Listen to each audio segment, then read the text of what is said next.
Hello, good morning everybody joining from the UK, and good afternoon to those of you joining from China. Welcome to today's webinar on the subject of selling online in China. This is the second in a series of webinars that we're hosting throughout this week on a number of issues relating to doing business in China. Now, before we hand over to Carl Alberts, who will be giving his presentation, just a few words about the China-Britain Business Council. So the China-Britain Business Council is the main organisation in the UK, helping UK companies to do business in China.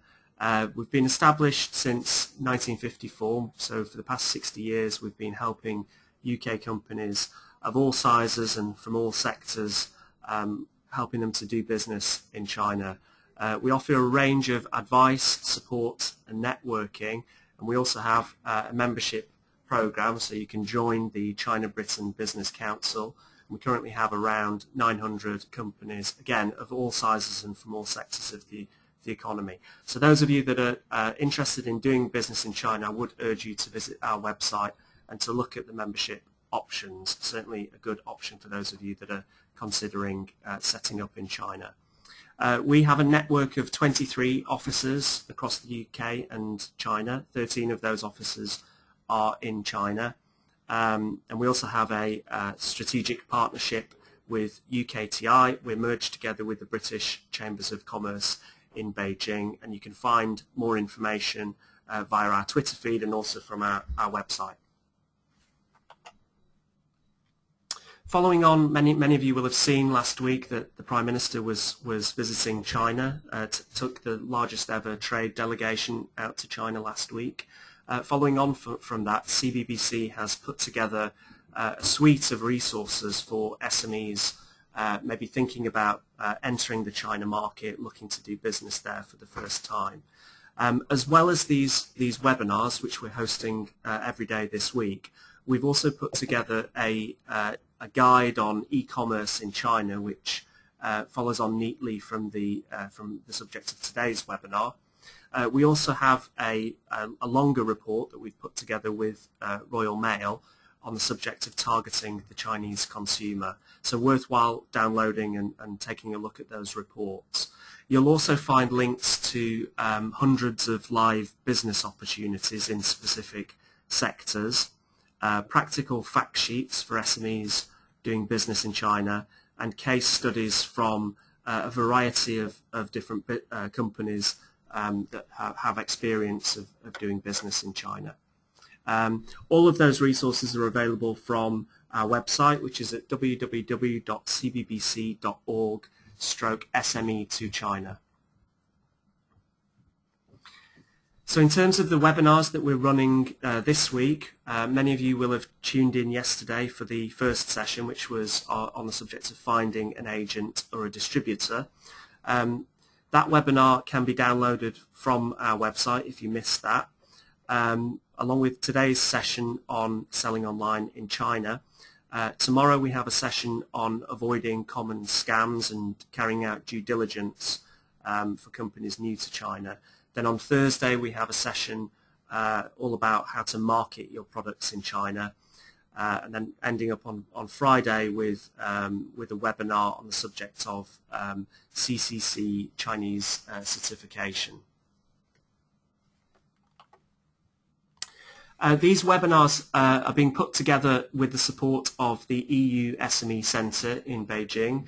For those of you that aren't familiar with the EU SME Centre, this is a project funded by the European Union, and it's something that's been set up specifically to assist European SMEs to export to China and to develop and maintain commercial activities there.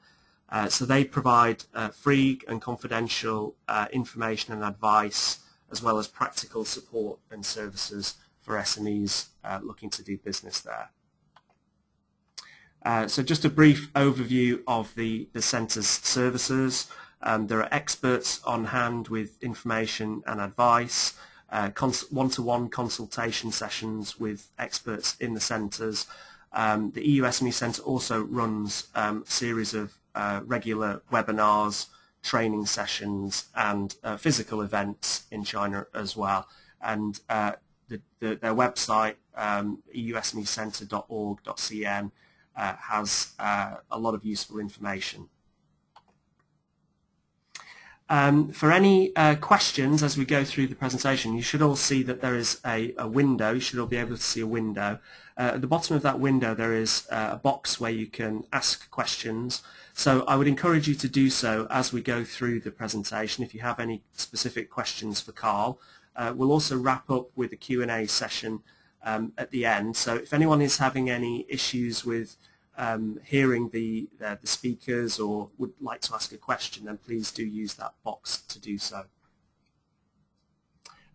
There is also on the left hand side you'll see that there is a button which says raise your hand. It'd be great if all of you could click that button now. Just raise your hand just so that we know that you can all hear me and that the panel is working.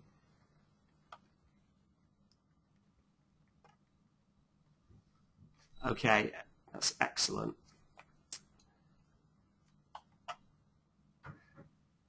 Okay, so to pass across to Carl,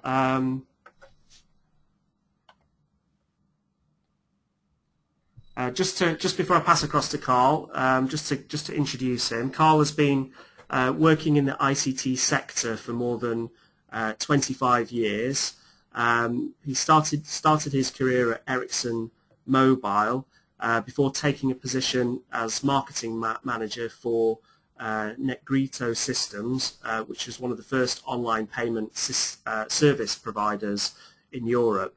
He then went on to set up a online payment provider company in China, providing e-commerce solutions to Chinese and overseas merchants selling online in China. So he's very much been active in China during the emergence of the e-commerce revolution in China, helping companies to sell via platforms such as JD.com, Tmall and Amazon.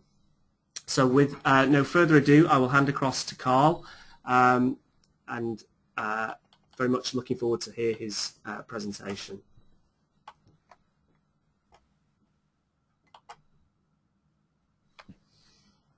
Thank you, Mark. This is Carl.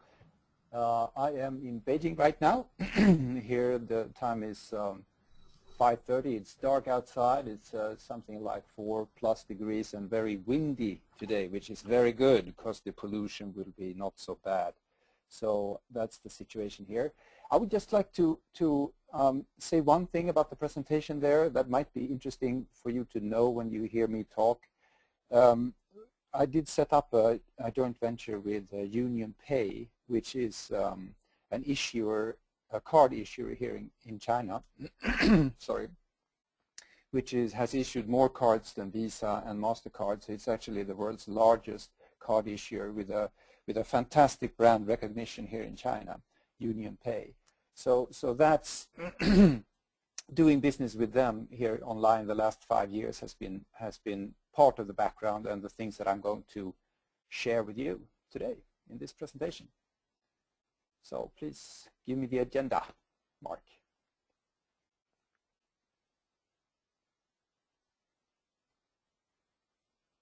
Yeah.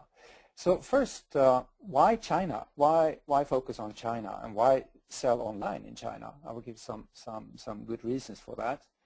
And then we can talk about some of the buyers, the consumers here in China. Marketing products, I will outline the problems you will find and the solutions. I think you will find it on Thursday's webinar on the same site here.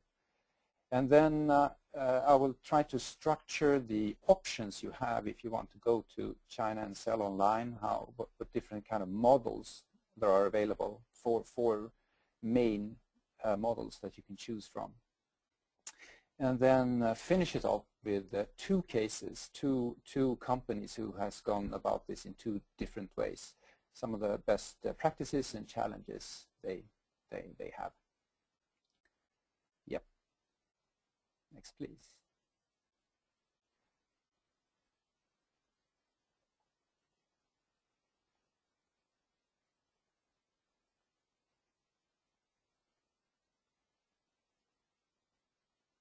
Right, we just, next please.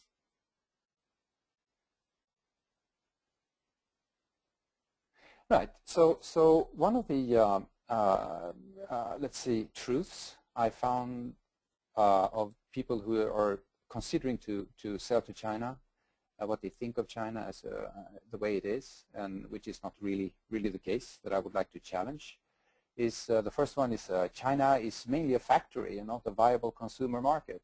This is a widespread, still a widespread thinking, even if very many doesn't say it. And the consumers are not sophisticated enough yet to like wine, etc. Just I think it was last year, China surpassed and is now the largest market for wine consumption in the world. They passed US and France. And to sell online in China, you have to go here. You have to go to China. You have to open companies and things like that. And if you put your service outside China, then your e-shop will be too slow. That's just a fact. And that's not so at all. It's very difficult to get money out of China. That is not so at all. Delivery takes too long for consumers to accept. And consumers regard a .cn domain as a trusted company. Getting shipments through customs is just too much hassle. And the last one is also related to that. It's delivery and fulfillment just too costly. So these are the things that I would like to challenge if you have these views. Next, please. So, right, why China and why sell online? So the first slide here is a slide, it's not the latest data, but it's really great way to show what's going on.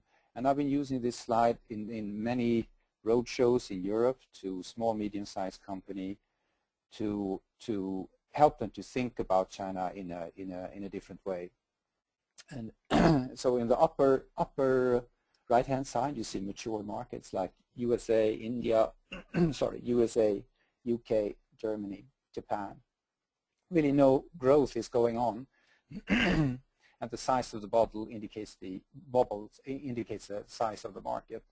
So on the left-hand side, I think you may not see it, but it's the big green thing there is China. You will see it has a very fast growth, still a fast growth and slow and low penetration. So if you just click there, Mark, once, the reason why China now, I think it was December 2009, it passed, the size of the market passed the US market.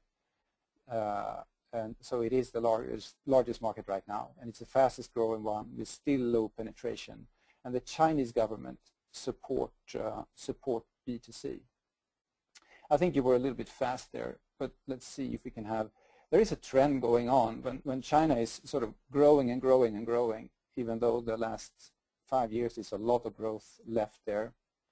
The overall trend is that China will be very big once it gets as mature as the US and UK, even though no one knows how long that will take. So for anyone who is considering to go to your next neighboring country in Europe, you might think about China, because when you've done everything you need to do, like translate your pages into the foreign language, you need to have a logistics system that works, you need to have local payment that works, and also do marketing in the company, in the country. So when all that is done, you only have the size of the market as a limitation. So once you've done this and there are good services for China, you have an enormous upside to look forward to. So if you should go to China, as a question, okay, should we go with a normal shop, a retail shop, or an online shop?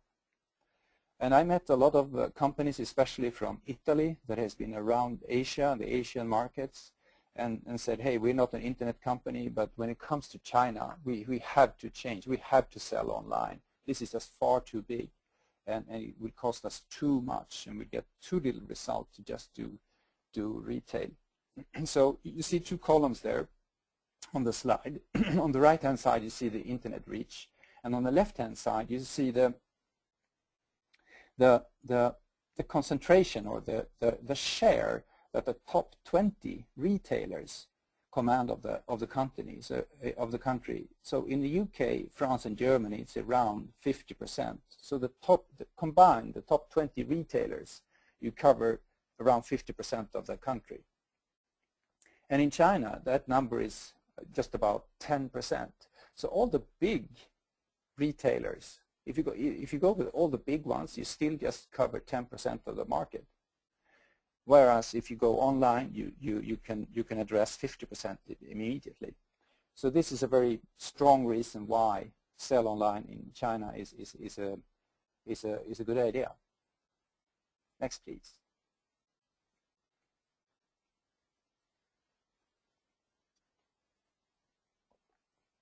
Yeah, here we have interesting, a little bit different colors that I'm used to, but the lower, well, the smaller numbers there, the smaller things, that is the B2C e-commerce, the value of the sales per year.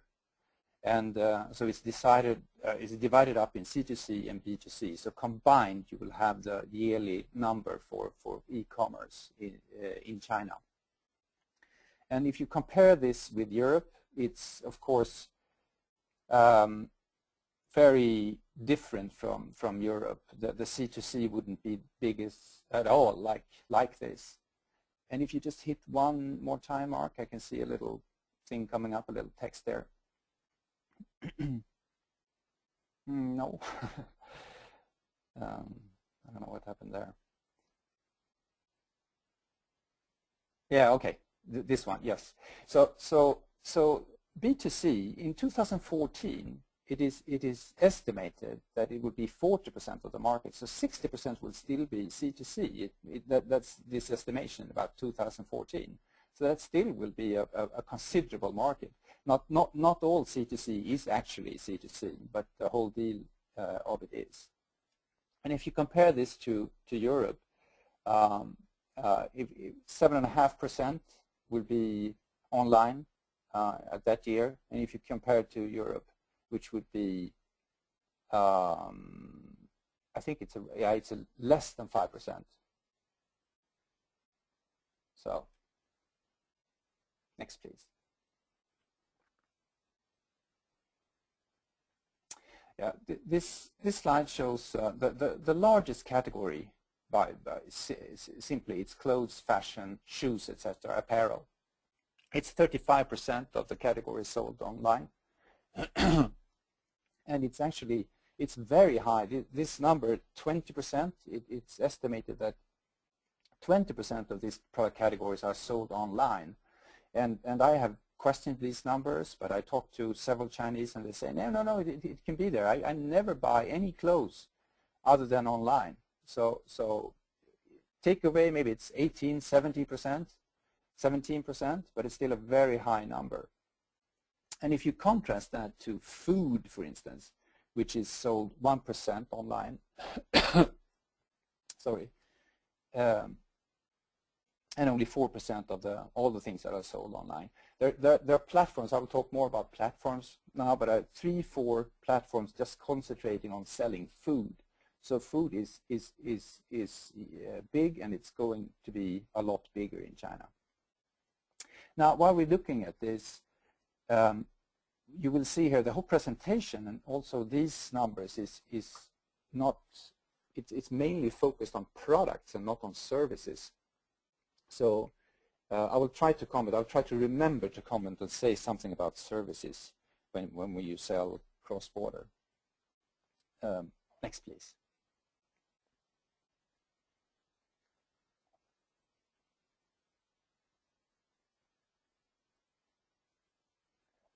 Yes, talk a little bit more about the consumers. This is the some numbers of the Singles Day. This is 4 weeks ago, 11th of November. Sorry. And it was started 2010, and it has grown a lot since then. It's become really a consumer online consumption day in China. There was 10 million unique visitors on Tmall the first second of Singles Day in 2012.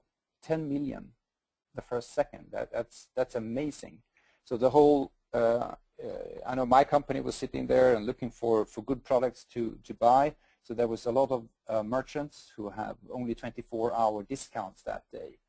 And I think they're sold now this year for 35 billion renminbi on that whole day. And this started as a thing from Taobao, but now all the platforms, at least Jingdong and Suning, are also doing promotion. So this is now becoming some kind of whole online shopping day. And just one more comment about this. They say that that day, of all the products sold, 50% are sold online. So that's quite interesting, I think. 50% is on retail and 50% sold online for that day. So you can imagine if that could continue. I mean, normally it's around 5–7%. Anyway, it's a fantastic day. So if you look at if you look at the profile of the online shoppers, these are statistics from Taobao. So it's a little bit, and this is mainly, Taobao is mainly C2C. So it might be a little bit different if you look at the whole market. But they're quite young, 25, 35, 60%. And over 70% would be from the urban areas, and they're earning less than 5,000 renminbi per month. 30% students and 1/5 white-collar staff. Women are about half now, and I would say that if you look at all the other platforms that also sell online, I think the age groups would be older. There is a lot more older people as well. All ages are really in there buying online now. Next, please.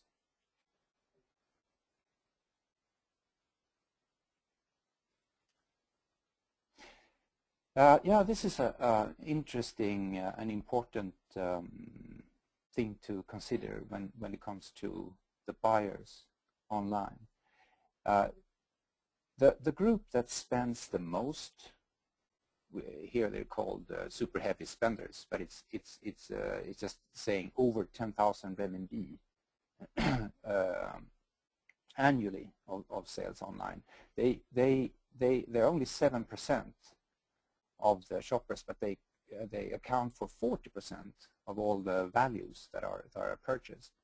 And if you take the next group, 5,000 to 10,000 renminbi, they're about, well, just less than 20%, but they are around 60% of all the sales. So if you are from Europe and you're selling something with a bit more quality or branding or more special things, this goes very well into the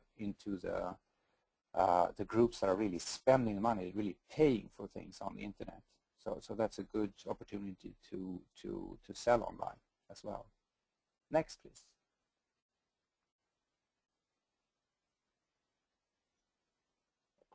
Yes. So how can you reach these people then? I would start to say, Google would be the thing to use in most markets worldwide. It really works, and it will not work in China. Facebook also and Twitter, these things are important, but they simply do not work here. But that doesn't mean that there aren't options. So for every category you see there, you can find 1, 2, 3, 4, 5 different options to do it in China. But these normal or traditional tools that we're used to, they are, for different reasons, quite useless for marketing in China. So here you will need some help. But I think the point here is that there is no mystery about this. The consumers are consumers, and your products and your values and the way to reach them might be different, but it's basically the same things you will be doing. So if you're working with Chinese online marketing companies, they will for sure, and you know how you normally sell things in Europe, you will find your market here, and you can transpose your identifiers and make good sales. So this is just a word of warning. This you need help. You need local help, but there are a lot of companies also helping. So I think on Thursday there will be this special webinar on marketing your products in China, and that could be really be good. Yeah, I think that's all to say. It's a broad topic, but it's really no hocus pocus. Carl, just one question that's come through from Tom here. He's just asking whether or not a UK company looking to sell in China and maybe use some of these platforms, do they need to have a Chinese language website? And if so, does that need to be hosted in China, or can you do that from the UK? Yeah, that's a very relevant question, Tom. Can we just take it, because I have a special for you. We'll drill down into that. But basically, there are ways to solve it. So just take next one. I hope it will be very good answered.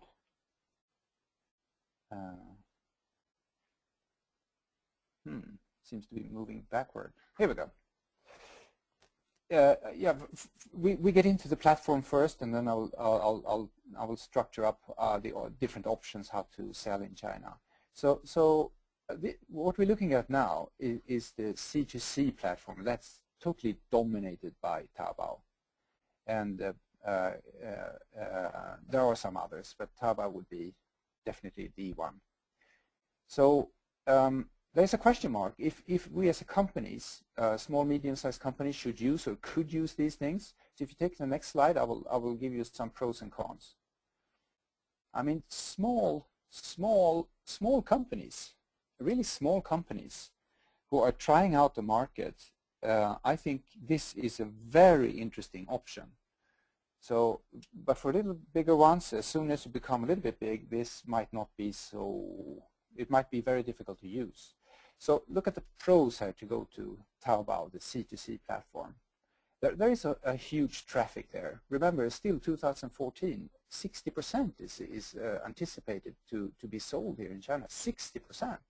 So it is a lot of traffic there, it's a lot of people there looking for goods.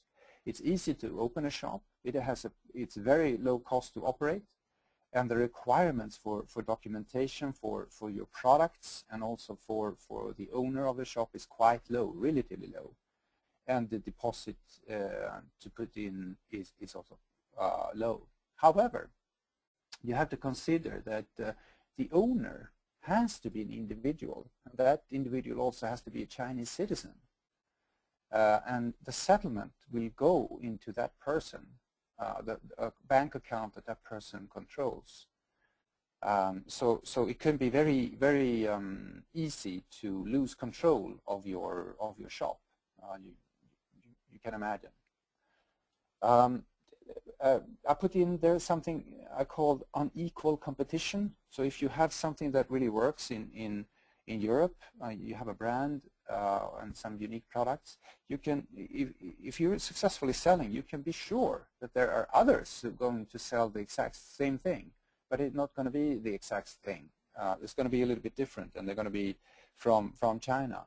So there is a lot of these things going on, a lot of complaints. I think they have since 2 years, I think, an online complaint site where you can complain about these things.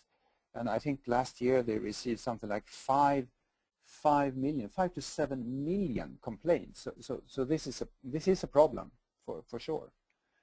There are also some hidden marketing costs when you're on these platforms and you want to be found. you need to pay something. So it's not really as low cost as it seems at first. And of course, the consumer will not trust you at all.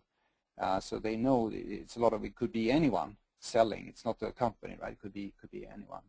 So I think for a company just growing a little bit bigger, I think this is something I wouldn't recommend, because you can lose control of it so fast. However, it is a very big place and it's a low cost. So if you are starting something and have an idea to sell something, I think this should be really considered and not looked down upon.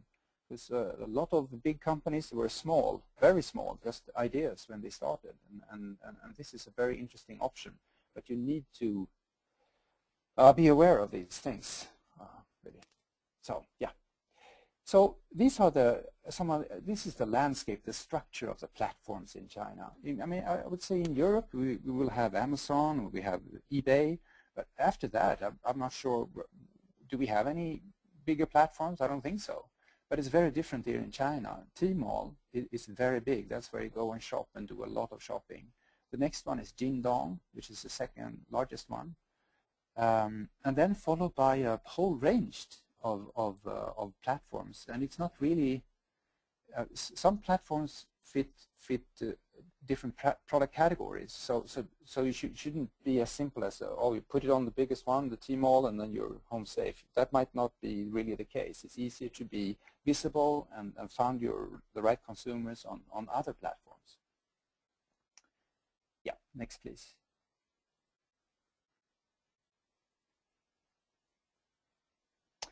All right, this is a busy thing, but I wanted to explain the price models of these platforms. I chose some platforms, and to the far right I put in Taobao, the C2C site, just as a comparison. So just explaining the list items here, the price models. First, there will be some kind of platform fee from 5,000–6,000 per year. I have two versions of Tmall shops there, from 40,000 to 60,000 per year. Amazon doesn't have a platform fee, and neither does Taobao. You would need to mostly put down some deposit to take care of, well, it's basically failing merchants if they don't deliver and things like that. You need a deposit, or they demand a deposit that you put it up. And that is ranging from 10 to 150,000 renminbi. And again, Amazon doesn't have any deposit, but instead on the commission, the sales commission. So if you sell something from 100 renminbi, the fee will be 5, 8, or something like that. But for Amazon, it's higher than 10%. But then again, you don't have the platform fee and deposits there. Yeah, so that's the basic structure of these platform fees. And on top of this, you would need to calculate some cost for marketing on the platform, so to speak. Next, please.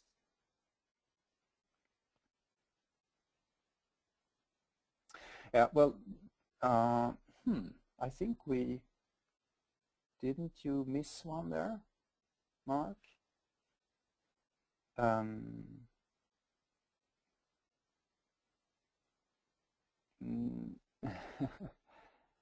Yeah, that's a favorite one. I'm looking for a slide which has a cross, a 2x2, which structures if you are outside or online in China, or if you have your platform shop or your own shop. It's kind of a good slide, so I'd really like for you to find it. Let's see. I think you might need to just talk us through that one, Carl. We'll see if we can find it. If you can just talk us through it. Yes. Okay, I will. So just put just a second. I will do that. This is, yeah. Bear with me a little bit because it's a good one. So try to close your eyes, and I will write the image for you. Right. So imagine, yeah. You would have to decide on 2 dimensions. And now I'm an SME from Britain, and I want to sell my products into Chinese consumers, and I'm not already in China. So should I stay outside China in Britain and use some kind of cross-border e-commerce, or should I go to China, set up some kind of local entity there, and be more local in China? These are pros and cons you need to go through. So that's one way. The second question is, okay, should I sell on platforms, one of these Tmals or some of these platforms, or should I use my own sites? I can imagine that this UK company has a site in Britain, already selling to maybe 1 or 2 other countries. Should I set up open up a China instance there? So these are the axes, if you like. And the first, I'll start to the upper left-hand part where you're still outside China and you're using your own web shop. If you do it there, so this is you have your service in UK, you just do translation, and you do some kind of marketing in China, so the Chinese consumers will find you, and then you will ship the products to China. You will do basically what working today is express delivery. You use DHL or FedEx or one of the big ones, and sending it directly into consumers in China. In this setup, you will need no so-called ICP license, and that stands for Internet Content Provider License. And that is good because you're outside of China, and obtaining it is a little difficult, but that's not really the problem. But there are some rules to get it. But that's basically the thing. You can stay outside, and in the end here I will show you one example. Royal Design is a company who has done it this way. And this is should I say, this is the solution, which is most advisors so far is not talking about this, and it's not promoting it. But I'm one of the guys is saying this works. It works. All these things can work fantastically well, and there is so much so low cost in setting this up and trying it. So it's better to do it before you do go inside China. The second thing is that you're still outside China. You still stay in Britain, and you try to use some other platforms from UK to put your things on the platform in China. Well, you can start with, you can put them on Amazon and eBay. There is a lot of consumers, not a lot, but there are Chinese consumers that are looking on Amazon and eBay in Europe and shopping there, but it will be limited. So you will be looking to find some of the platforms in China and see how you can get your products into these platforms. And to do that, you will need a local partner in China that can sign up for you to these platforms, because they, with only one exception, they all need to sign. They only can sign with local Chinese companies. So you need a partner, a service provider who can help you and sign this up for you and do some services for you in China. One of the things they do apart from signing is to take care of the funding. The funding will be paid out in China to your partner and then shipped to or sent to Europe. You will need, again, marketing, and in this case you will basically use the tools, the marketing tools that are available on the platforms, and not beyond that. Now, if you move into China and set up a company there, and selling from that company, you will need the ICP license, the Internet Content Provider License. There are two kinds, and the kind that you want to do commerce, sell things for a profit, that's the one you need. And that comes with some limitations. So even though it's said that you can get it as a 100% owned, thoroughly owned company, it is very few who actually got it. So what you do is to find another structure where you can get the ICP license. That could be a joint venture or a so-called WOFI with a VI structure. And these things could be quite problematic and also drive some cost, or but no, they will drive fixed cost just to administrate these things. But you will have for sure faster delivery, and you will have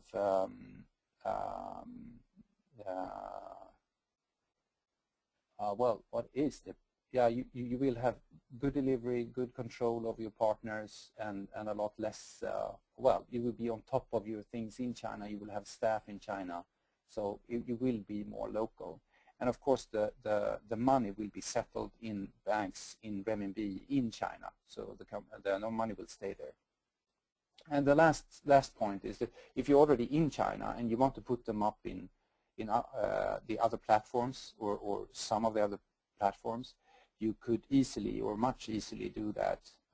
You will benefit from the consumer trust that they do have, and you can use the platform marketing tools. But you will also have a limitation in how you can express your brand. You cannot do everything on this platform. They are still platforms for general purpose e-commerce. So compared to your own site, this will be, I mean, if you're selling fashion, you will have some really strong ideas on how your brand come across. So this, you cannot really do so well on these platforms. And of course the money will still go to China in renminbi in a local bank. So these are, sorry for not being able to show that. I think now, Mark, if we, I think we can skip that slide now that we're looking at. Carl, just one question. You talked a lot about partners there. How can companies go about identifying partners to work with, to sell online with? That often is, I mean, we had a session on that yesterday, but I know that that's one of the, I think, major challenges of selling in any capacity in China. But how to sort of go about finding those partners to help you sell online? Well, I didn't listen to that webinar, unfortunately, but there are many companies, many companies that can do these things. So the problem is to find the right partner. What I've been doing myself and advising companies to do is to work with their Chamber of Commerce. If you're from Italy, Germany, France, I haven't done so much business with British companies, but I assume your organization really has been there for a long time, and you know some of the companies that has been around and that can, you know, that has a reputation that can help. That is usually the path that is pretty safe to go. Sorry, did you experience some problems there to finding or identifying companies that can do this? Yeah, well, CBBC certainly can assist with helping UK companies to find partners in China. But certainly, you know, any tips or advice in terms of other ways in which companies can do that, well, I'm sure would be very helpful. Yes, well, okay, I can give you, well, Chinova is one of the companies that can do these things. In Shanghai there is a company called SinoStrat, like Sino and Strat for strategy.com, SinoStrat. They do a lot of marketing and we can do a lot of things like that. So that's two examples. But that, yeah, I guess we have this topic and questions up for the EU SME Center as well, and they are looking into put more companies. They have a lot of partner companies on their database on their site, but right now you cannot see. It's not really marked if they can do online marketing, if they can do platform sales and things like that. But they are going to enhance that.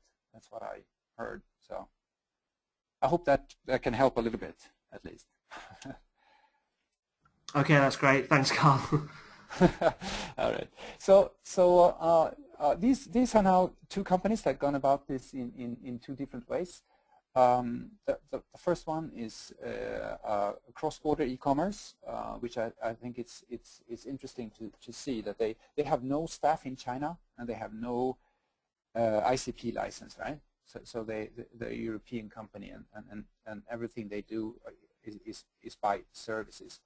So they do sell from their own shop and also have a shop on Jingdong. And the customer service is a service that is delivered from China with people in China. But if we take, let's see, if you click the next thing, I'll show you. These are home decoration products, design products, and it's a lot of products. It's a 60,000 products, and they're all from very well-known brands, foreign brands, and not so. A lot of these brands are known in China, but many of them are not known. Yeah, have a go. You get Costa Boda or Foch. You get a lot of Eva Solo. You get a lot of these things. So next, if you take next one, I'll show you the a screen dump of their site. On this slide, you can see the different. Typically an e-retailer. So they sell to UK, Germany, US, lots of countries there, and China is one of them. So if you click the China flag there, this is where what you will see. So this is translated by a partner in China, and you will see the customer service there at the upper right-hand corner. If you click that, you will enter into an instant messaging session with the help desk in Beijing or Shanghai. The things that you buy here will be shipped by FedEx with a direct import to the consumer. And you will also see on the left-hand side is just I put how it looks from when you check out. You will see the logo there. You can hardly see it, but it's a Union Pay logo, and this brand is. I mean, the cross-border payments works like this. When you selected your products, you want to pay, you will be this payment is that you will be redirected to your bank, your trusted bank, and the payment will come through. You will pay in renminbi, but the merchant will be settled once a week in pound sterling actually. If this will be settled in euros, but pounds are also available. But this logo, this Union Pay brand there makes a very good credibility for the whole site. So it's a trusted thing because they know that Union Pay wouldn't really accept any bad merchants. At least that's the perception. So I think that's pretty much. And the next one is just the next slide is just showing how they look at Royal Design. At Jingdong.com. This is a platform, and so here's a selection of products. Their own homepage has the 50,000 product range, but this one only have 200-300, a selection of the top selling products in China that they selected and put up. It's no limitation. It's not a further cost. It's just the cost of putting it in there. It's still manually to do these things. So they're ramping up. So that's pretty much Royal Design. And if you take the next one, it's a wine distribution company, and then they don't do. Yeah, here we go. Ever Wines. You can take they have a nice website, but this website is in China, and so it's not really. It's really based there, and their company is in China. If you take the next slide there, I'll show you some points about them. Ever Wines. Yeah, so they have around 300 employees in China, and this is actually one of the larger wine distributors in China for foreign wines. and they focus expats and white-collar Chinese from in the cities. And what is interesting here, I think, is that they develop their own distribution system to really cater for the delivery of the wine in the best way. And what they do is to select wines from all over the world that are not really in China yet, which yeah, that's what they do. So typically, if you see an interesting wine from TV or a movie or anything, you can go here and you can buy it. So that's what they focus on and sell it to a pretty good price and a pretty good margin. So these are really two different ways of doing, and they do their own marketing in China, online, of course. So these are two different ways that these companies have gone about it, and I think if you take the next one, I think that's, yeah, some things to wrap up here. Yeah, right. Something happened with my slide there, but not a problem. I think the companies I've been working with, they when it comes to price, that has not been a major problem. They have found they're selling a brand, they're selling quality or a perception of quality. They're selling that they ship things from overseas, so this is the real, the genuine stuff. That has made it possible to keep the pricing pretty good, pretty high. The customer service has been a problem. I think Europeans think that customer service is something really necessary evil, but it's better to think of the customer service as a part of the sales process. So you cannot really sell without the customer service being involved. They will knock on the door and see if anyone is there. So you need to have a much faster customer service. Everyone has it, so that's an absolute. You cannot save anything by doing that. So arguing about the customer service is important. You just have to accept it. And the good thing is that it's pretty inexpensive to put up a good customer service in China. Other than that, I think the marketing and the language and the translation is I've come across a lot of companies that say, wow, okay, we can use the Chinese living abroad, but they lose the pretty fast the touch of the language and how to do it with text and pictures, sell it with text and pictures. So you should really not, yeah, the translation should be done by real Chinese that are up to date and in the market, I think. So that's pretty much it. I think overall an advice to do this is to start small and grow with cost as you see the market if it's there. So stay outside China and try to use the services that you can to sell into and to see if you have a market before you do anything big, and get in now rather than later and learn about this market. I think that's the basic recommendation, the message I have to you guys. Okay, thanks, Carl. We're getting quite a few questions coming through now from the audience. So if we sort of pass across to Q&A. The first one is from George, who's asking about when we look at many of these platforms, it does seem that many of them are in Chinese language rather than English language.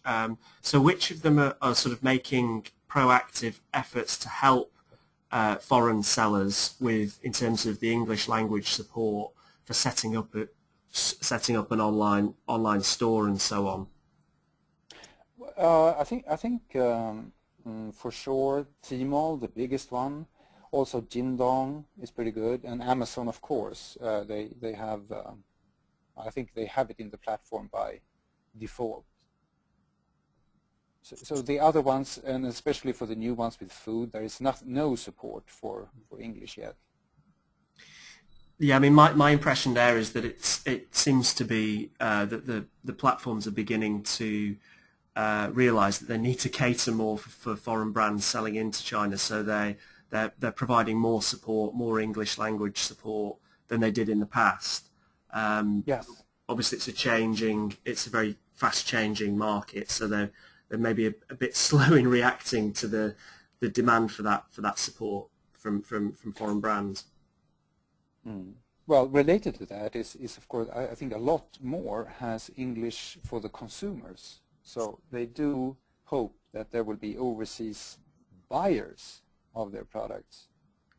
So you can see it as a consumer, but that's a different thing. But that's what many of them have. And would consumers tend to use Chinese to search for product information and so on? It's a question from Andrew about the level of English language amongst Chinese consumers. I mean, for example, would it be possible just to have an English language website hosted here in the UK and rely on that for selling into China? No, I don't. In an English site in Britain selling into China, I think that does not work.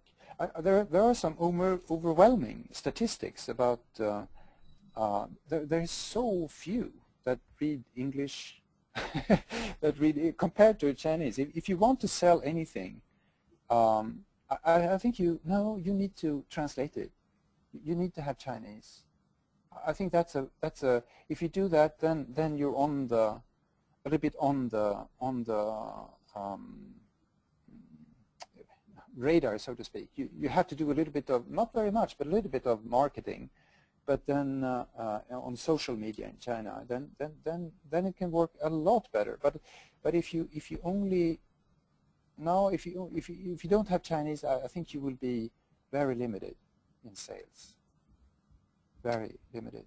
Okay, great. We're getting quite a few questions as well, Carl, about, I think you mentioned earlier in the presentation that you would talk a little bit about companies looking to sell services into China. Yes. Yes, Maybe thank you you. can talk a little bit more about that and the sort of the platforms and channels that are available for that. Yes, I'm sorry. Well, that's what I said it because I forget it. But it's a whole lot easier to sell services into China, and one of the reasons is that, I mean, if you have products, you have to physically move them. There's a lot of hands they have to pass, and they will be stopped, and they will be marked, and there will be this and that, and controlled, and what have you. Another reason for selling services or well, let's say digitally distributed services somehow, ticketing. Well, there's a lot of things.